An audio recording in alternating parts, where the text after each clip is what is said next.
नमस्ते बच्चों, नोटबुक में आप सभी का स्वागत है। हमेशा की तरह हम आपके सामने एक नए वीडियो के साथ उपस्थित हैं। आज हम अपने इस वीडियो में वचन तथा इसके भेद के बारे में विस्तार से जानेंगे। वचन की परिभाषा। संज्ञा अथवा सर्वनाम के जिस रूप से किसी वस्तु या प्राणी के एक या अनेक होने का बोध हो उसे हम वचन कहते हैं। जैसे हम विद्यालय जाते हैं, लड़के पतंग उड़ा रहे हैं।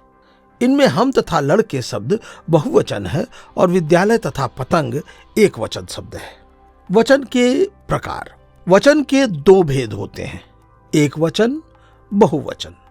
एक वचन संज्ञा के जिस रूप से एक व्यक्ति या एक वस्तु होने का ज्ञान हो उसे एक वचन कहते हैं।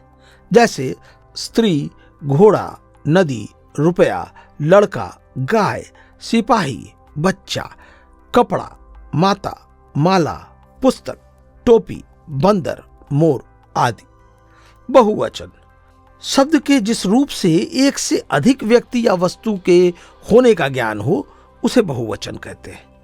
जैसे स्त्रियां, घोड़े, नदियां, रुपए, लड़के, गायें, कपड़े, टोपियां, मालाएं, माताएं, पुस्तकें, वधुएं, गुरुजन, रोटियां, लताएं, बेटे आदि। विशेष। आदरणीय व्यक्तियों के लिए सदैव बहुवचन का प्रयोग किया जाता है। जैसे पापा जी कल मुंबई जाएंगे। संबंध दर्शाने वाली कुछ संज्ञाएं एक वचन और बहुवचन में एक समान रहती हैं। जैसे ताई, मामा, दादा, नाना, चाचा आदि। द्रव्य सूचक संज्ञाएं एक वचन में प्रयोग होती हैं। जैसे पानी, तेल, घी, दूध आदि। कुछ शब्द सदैव बहुवचन में प्रयुक्त किए जाते हैं। जैसे दाम, दर्शन, प्राण, आंसू इत्यादि। पुल्लिंग इकारांत, उकारांत और उकारांत शब्द दोनों वचनों में समान रहते हैं। जैसे एक मुनि, 10 मुनि, एक डाकू, 10 डाकू, एक आदमी, 10 आदमी आदि।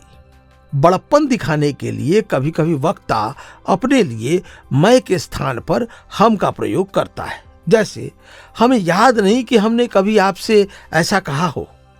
व्यवहार में तुम के स्थान पर आप का प्रयोग करते हैं। जैसे आप कल कहाँ गए थे। जातिवाचक संज्ञाएं दोनों ही वचनों में प्रयुक्त होती हैं।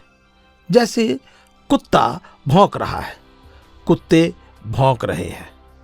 परंतु धातुओं का बोध कराने वाली जातिवाचक संज्ञाएं एक वचन में ही प्रयुक्त होती हैं। जैसे सोना महंगा है, चांदी सस्ती है। एक वचन से बहुवचन बनाने के नियम।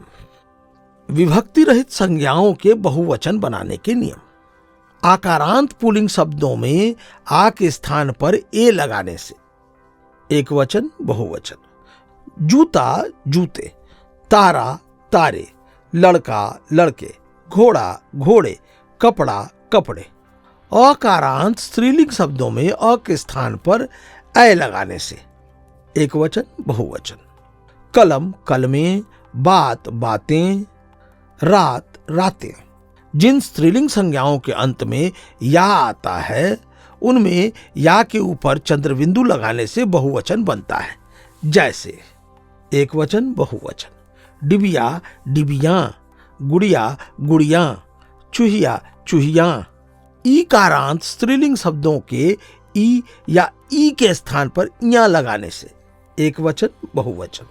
नारी नारियां, गति गतियां, थाली थालियां।